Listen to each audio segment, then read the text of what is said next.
That's a real thing. You can feel that. So it's what keeps you alive, essentially, when you're trying to become conscious. Yes, there is something important happening.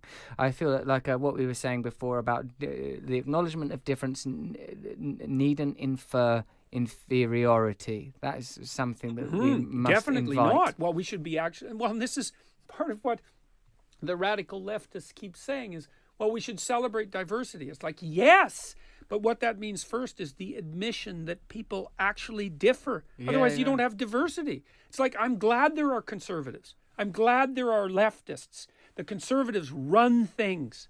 The leftists invent them. It's like, good. And they're really different, those people. Like, if you have a group that's all conservatives and they're going down the right path, they're going to go down that path really fast. But if they're going down the wrong path, they're not going to be able to think laterally and figure out how to get out of it.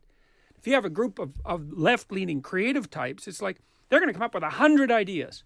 But the probability that they'll organize in a stable hierarchy and implement those effectively is zero. So they're going to have to call over the conservatives. It's like, look, guys, we finally got a good idea. You can have one idea because you're conservatives, run with it. And then they can all run with it.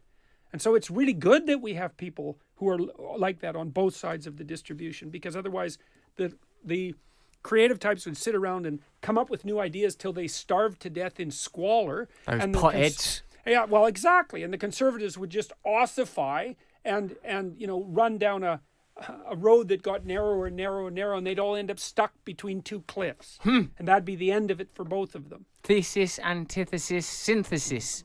We require synthesis. This is so. Perhaps and that's the interplay of opposites, actual opposites. Yeah. The yin yang. The sort of yes. There needs to be necessary collusion between distinction, but for that to happen, there needs to be acknowledgement and recognition of difference. Yes. But in trying to achieve equality with the annihilation of category is not a successful route. Yes, that's exactly right. That's exactly right. That Cool. is not a successful route.